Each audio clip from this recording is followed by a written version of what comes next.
మ్యాథ్స్కి సంబంధించి TET previous paper అయితే చూద్దాము. ఈ పేపర్ అయితే 3/3/2024లో పెట్టిన పేపర్ అనమాట. సో ఫస్ట్ బిట్ వచ్చి చూడండి. 1,000,000 = -100,000. ఈ బిట్ అయితే డైరెక్ట్ మనకి 6th క్లాస్ ఫస్ట్ చాప్టర్లోనే ఉంది. ఈ bit 6th class first chapter knowing our numbers ఆ చాప్టర్లో ప్లేయింగ్ విత్ నెంబర్స్ చాప్టర్ నుంచి వచ్చింది. 1,000,000కి ఎన్ని 100,000 ఉంటాయి అంటే 10. సో దీని ఆప్షన్ వచ్చి మనకి 2 అనేది దీని ఆన్సర్ అవుతుంది అన్నమాట. Next bit.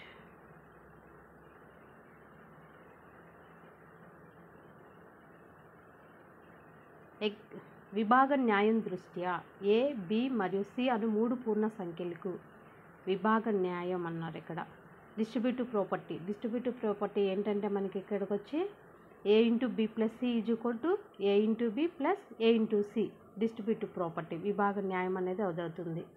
సో దీని ఆన్సర్ వచ్చి మనకి option 3 A × B + C = A × B + A × C అన్నమాట. నెక్స్ట్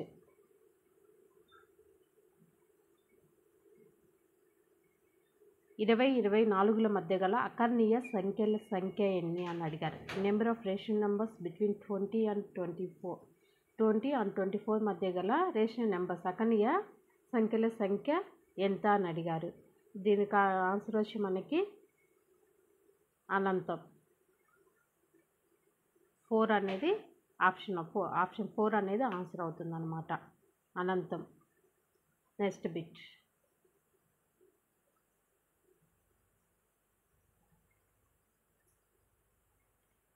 ఈ క్రింది వాళ్ళలో అసత్య ప్రవచనంను గుర్తించండి. కింది ఇచ్చిన వాటిలో అసత్య ప్రవచనం ఫాల్స్ స్టేట్మెంట్ ఏదో గుర్తించమన్నారు. ప్రతి సహజ సంఖ్య ఒక పూర్ణాంకం. ప్రతి సహజ సంఖ్య ఒక పూర్ణాంకం. ప్రతి పూర్ణాంకం ఒక పూర్ణ సంఖ్య. ప్రతి పూర్ణాంకం ఒక పూర్ణ సంఖ్య. ప్రతి పూర్ణ సంఖ్య ఒక అకర్ణీయ సంఖ్య అండ్ ప్రతి అకర్ణీయ సంఖ్య ఒక కర్ణీయ సంఖ్య అని ఇచ్చారు. సో వీటిలో అసత్య ప్రవచనం గుర్తించండి అన్నారు. చూడండి, every natural number is the whole numbers. మనకి న్యాచురల్ నెంబర్స్ అనేవి 1 నుంచి స్టార్ట్ అవుతాయి. 1, 2, 3, 4 and so on. అలాగే హోల్ నెంబర్స్ అనేవి 0 నుంచి స్టార్ట్ అవుతాయి. So every natural numbers is a whole number. ప్రతి ఒక్క న్యాచురల్ నెంబర్ అనేది మనకి హోల్ నెంబర్ అనేది అవుతుందన్నమాట. సో నెక్స్ట్ చూడండి, every whole number is an integer. ఇంటీజర్లో మనకి ఏముంటాయి? Positive numbers, negative numbers and 0. So ఇంటీజర్స్లో కూడా మనకి 0 ఉండిద్ది కాబట్టి హోల్ నెంబర్స్ అన్నీ కూడా ఇంటీజర్స్ అవుతాయి అన్నమాట. నెక్స్ట్ చూడండి, every integer is a rational number. Every integer is a rational number. Integers అన్నీ కూడా రేషనల్ నెంబర్స్. ప్రతి పూర్ణ సంఖ్య ఒక అకర్ణీయ సంఖ్య అవుతుంది అన్నారు. సో అది కరెక్టే. నెక్స్ట్, ప్రతి అకర్ణీయ సంఖ్య ఒక కర్ణీయ సంఖ్య అవుతుంది అన్నారు.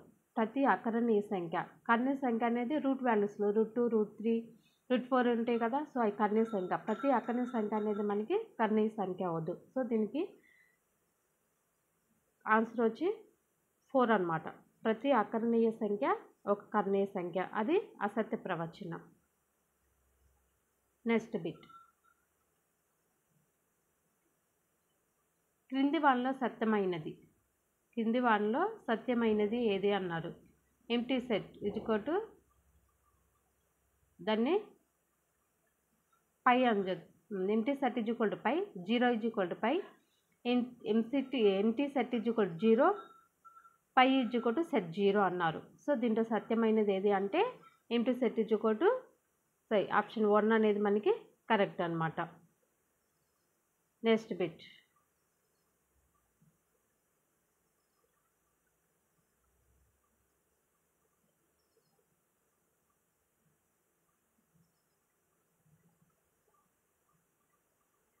ఒక గంటలో 1% ఎంత అని. ఒక గంటలో 1%, 1 అవర్లో 1% ఎంత? 1 అవర్లో 1%. సో 3/5 minutes అన్నమాట. దీని ఆన్సర్ వచ్చి మనకి ఆప్షన్ 2. ఆప్షన్ 2 అనేది correct answer. 3/5 minutes. Next bit. చక్రవడ్డీకి సూత్రం. ఫార్ములా ఫర్ కాంపౌండ్ ఇంట్రెస్ట్కి సూత్రం ఏంటి అని అడిగారు. సో దీనికి ఏ మైనస్ పి. ఇది ఇచ్చిన వాటిలో చక్రవడ్డీకి ఫార్ములా అనమాట. చక్రవడ్డీకి ఫార్ములా వచ్చి మనకి ఏ మైనస్ పి. ఆప్షన్ 3 అనేది కరెక్ట్ ఆప్షన్. Next bit.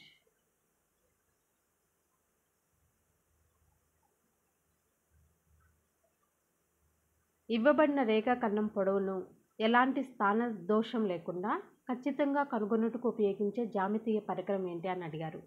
రేఖాఖండం పొడవును ఎలాంటి స్థాన దోషం లేకుండా ఖచ్చితంగా కనుగొనుటకు ఉపయోగించే జ్యామితీయ పరికరం ఏంటి అని అడిగితే విభాగిని. దీనికి ఆన్సర్ వచ్చి మనకి option 2 విభాగిని. Next bit.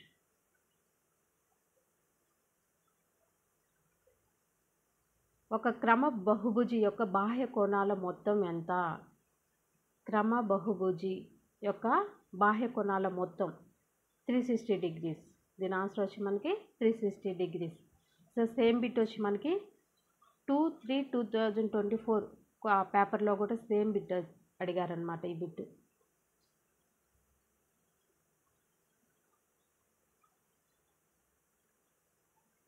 Next bit.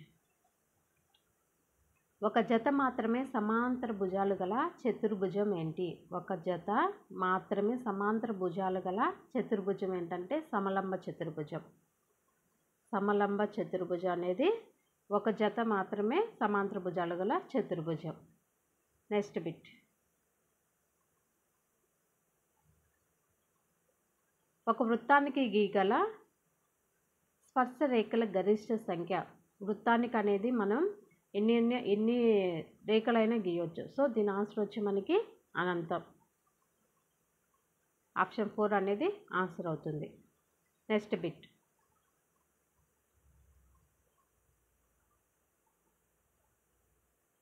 దత్తాంశంలోని గరిష్ట కనిష్ట పరిశీలన మధ్య భేదం. గరిష్ట కనిష్ట పరిశీలన మధ్య భేదంని ఏమని పిలుస్తారు? వ్యాప్తి, అంకమధ్యమం, మధ్యగతం, బాహుళకం. సో దీన్ని రేంజ్ అనేది మనకి higher value minus lowest value, highest value minus lowest value అని తీసుకుంటాం కాబట్టి రేంజ్ వ్యాప్తి. సో దీని ఆన్సర్ వచ్చి మనకి వ్యాప్తి. Option 1. Range is equal to highest value minus lowest value. Next bit.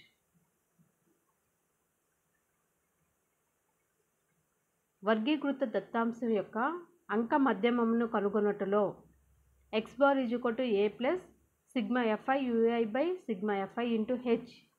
దీనిలో ui సూచించినది. ui అనేది ఏం సూచిస్తుంది అని అడిగారు? తరగతి అంతరం, తరగతి పొడవు, విచలనం, తరగతి మధ్య విలువ. వీటిలో దేన్ని ui సూచించినది అని అడిగారు. సో విచలనం. దీని ఆన్సర్ వచ్చి మనకి విచలనం అన్నమాట. ఆప్షన్ 3 అనేది కరెక్ట్ ఆన్సర్. Next bit.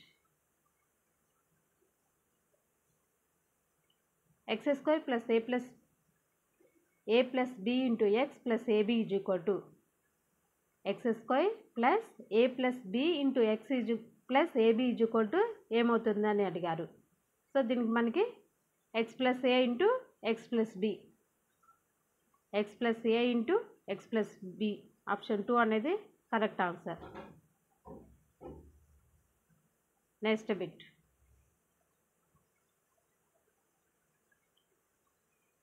శ్రేణి 2, 7, 12 అంశాలలోని 10 పదాల మొత్తం ఎంత? The sum of 10 terms of the series 2, 7, 12 and so on. దీంట్లో 10 పదాల మొత్తం ఎంత అని అడిగారు. సో మొత్తం 245. సో దీని ఆన్సర్ వచ్చి 200. ఆప్షన్ 4 245 అనేది ఆన్సర్ అవుతుంది అన్నమాట. Some of 10 terms of the series శ్రేణి అంక మధ్యమం గురించి ఇచ్చారు. అంక శ్రేణి, గుణశ్రేణి, హరాత్మక శ్రేణి. సో శ్రేణుల నుంచి ఒక బిట్ అయితే మనకు కంపల్సరీగా వస్తుంది. Next bit. వర్గ సమీకరణం ax² plus bx plus c 0కు సమాన వాస్తవ మూలాలను కలిగి ఉంటే విసెక్షన్ ఏమవుతుంది, సమాన వాస్తవ మూలాలు కలిగి ఉంటే, సమానం అన్నప్పుడు ఈజ్ఈక్వల్ వస్తుంది. సో b² - 4ac = 0 అనేది దీని ఆన్సర్ అవుతుంది. వాస్తవ మూలాలు, సమాన వాస్తవ మూలాలు అన్నారు కాబట్టి b² - 4ac = 0 అనమాట. నెక్స్ట్ 2/3/2024 అనేది కనిష్టం అడిగారు.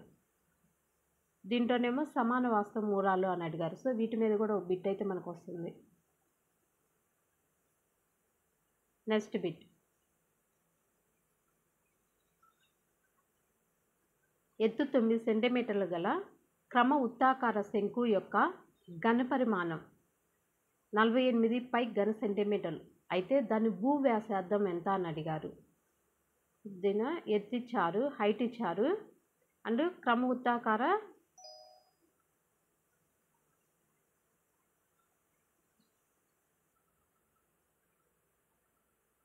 వృత్తాకార శంకు యొక్క ఘనపరిమాణం 48 ఘన సెంటీమీటర్ అయితే భూ వ్యాసార్థం అనేది మనకి 4 సెంటీమీటర్స్ అవుతుంది. సో ఆప్షన్ 1 అనేది కరెక్ట్ ఆన్సర్. నెక్స్ట్ బిట్,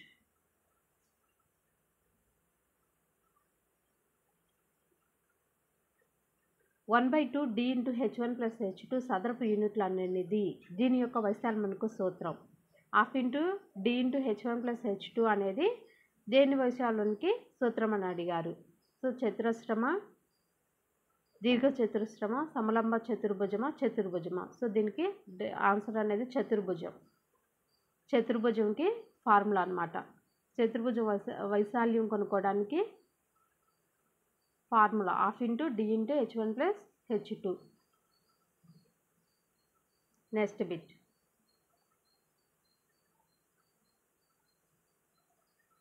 వృత్తాకార పైపు యొక్క వ్యాసార్థం 10 సెంటీమీటర్లు. పైపు చుట్టూ ఒకసారి చుట్టడానికి ఎంత పొడవు టేప్ అవసరం అవుతుంది? సర్క్యులర్ పైపు యొక్క రేడియస్ ఇచ్చారు. ఆ టేప్ అనేది ఒకసారి మొత్తం చుట్టడానికి ఎంత పొడవు అవసరం అవుతుంది అని అడిగారు. సో దీని ఆన్సర్ వచ్చి మనకి 62.8 సెంటీమీటర్స్. ఆప్షన్ 2 అనేది కరెక్ట్ అనమాట. నెక్స్ట్ బిట్,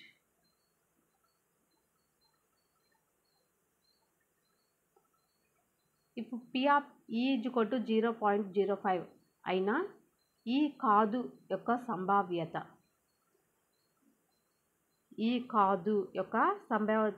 ఏంటి అని అడిగారు.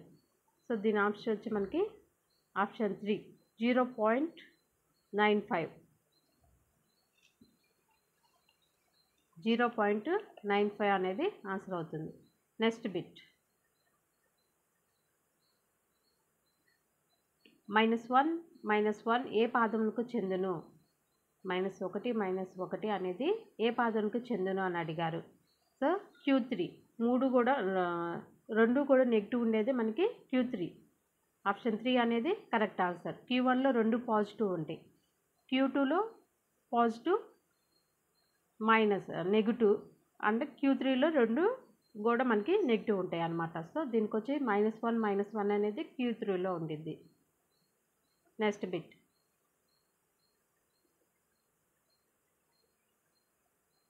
త్రిభుజ గురుత్వ కేంద్రం మధ్యగత రేఖను శీర్షం నుండి విభజించే నిష్పత్తి. త్రిభుజ గురుత్వ కేంద్రం మధ్యగత రేఖను when the centroid of a triangle divides the median from its vertex in the ratio of ఏ రేషియోలో అనేది విభజిస్తుంది అని అడిగారు. సో దీని ఆప్షన్ వచ్చి మన ఆన్సర్ వచ్చి 2:1 అనేది ఆన్సర్ అవుతుంది. ఆప్షన్ 1 అనేది ఆన్సర్ అవుతుంది. Next bit, tan 2a = cot a - 18 degrees. 2a లఘుకోణమైన ఏ విలువ ఎంత అని అడిగారు. 2a లఘుకోణమైన ఏ విలువ ఎంత? సో దీని ఆన్సర్ వచ్చి మనకి ఆప్షన్ 4 36 degrees. 36 degrees అనేది ఆన్సర్ అవుతుంది. నెక్స్ట్ బిట్, cosecant θ = cosecant 0 అనేది నిర్వచించబడదు. √2 2/√3 1. దీని ఆప్షన్ వచ్చి నిర్వచించబడదు.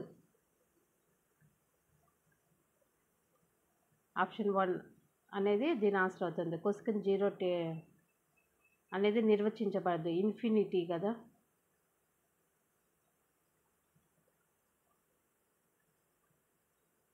Next bit. ఆసుపత్రిలో తనను చూడటానికి వచ్చిన ప్రొఫెసర్ ట్యాక్స్ కార్ నెంబర్ 1729ను 12³ + 1³ = 10³ + 9³ చెప్పిన గణిత మేధావి ఎవరంటే రామానుజన్.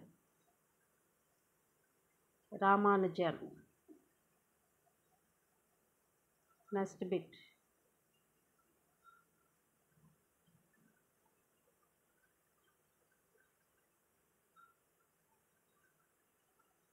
భారతదేశానికి చెందిన ఆర్హెచ్ దవే 1969లో ఈ రంగానికి చెందిన లక్ష్యాలను రూపొందించాడు.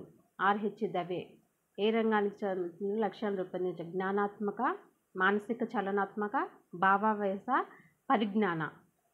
సో ఈయన ఆర్హెచ్ దవే అనే సైంటిస్టు మానసిక చలనాత్మక రంగానికి సంబంధించిన లక్ష్యాలను రూపొందించాడనమాట. మానసిక చలనాత్మక రంగానికి ఆప్షన్ 2 అనేది ఆన్సర్ అవుతుంది. Next bit. ఒక నిర్దిష్ట సందర్భంలో సత్యమై, అలాంటి మరికొన్ని సందర్భాల్లో కూడా సత్యమై ఉండగలిగేది, అలాంటి అన్ని సందర్భాల్లో సత్యమే అవుతుంది అనేది ఏ పద్ధతి అవుతుంది? ఆగమన పద్ధత, నిగమన పద్ధత, ప్రాజెక్ట్ పద్ధత, ప్రయోగశాల పద్ధత. సో దీని ఆన్సర్ వచ్చి మనకి ఆప్షన్ 1 ఆగమన పద్ధతి. ఆగమన పద్ధతి అనేది నిర్దిష్ట సందర్భాల్లో సత్యమై, అలాంటి మరికొన్ని సందర్భాల్లో కూడా సత్యమై ఉండగలిగేది, అలాంటి అన్ని సందర్భాల్లో సత్యమే అవుతుంది అనేది ఆగమన పద్ధతి. ఆప్షన్ 1 అనేది కరెక్ట్ ఆన్సర్. Next bit.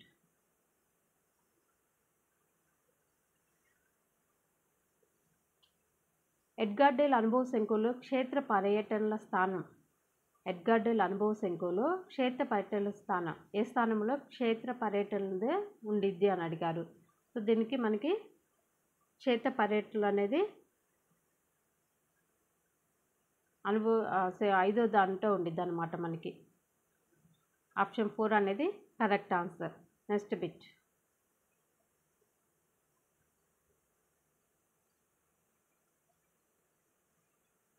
విద్యార్థుల పురోభివృద్ధికి పాఠశాల కల్పించిన వ్యాసక్తులన్నీ కలిసి విద్యా ప్రణాళిక అవుతుందని చెప్పిన వారు ఎవరు? Albert Cunningham, Samuel Ramanujan. వీళ్ళలో ఎవరు చెప్పారన్న? విద్యార్థుల పురోభివృద్ధికి పాఠశాల కల్పించిన వ్యాసక్తులన్నీ కలిసి విద్యా ప్రణాళిక అవుతుంది అని చెప్పింది ఎవరంటే ఆల్బర్ట్. ఆప్షన్ 1 అనేది ఆన్సర్ అవుతుంది. ఆల్బర్ట్.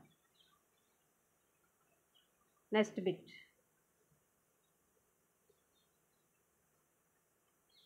స్థిరంగా నిలకడగా ఫలితాలు ఇస్తున్న నికష లక్షణం. స్థిరంగా నిలకడగా ఫలితాలను ఇస్తున్న నికష లక్షణం ఏమవుతుంది? సత్ప్రమాణత, లక్ష్యాత్మకత, విషయశ్రయత, విశ్వసనీయత. సో దీనికి ఆన్సర్ వచ్చి మనకి విశ్వసనీయత. ఆప్షన్ 4 అనేది కరెక్ట్ ఆన్సర్ అవుతుంది. విశ్వసనీయత. వీడియో నచ్చినట్లయితే లైక్ చేయండి. మరిన్ని ప్రీవియస్ టెట్ పేపర్స్ కోసం అయితే ఛానల్ సబ్స్క్రైబ్ చేసుకోండి. Thank you.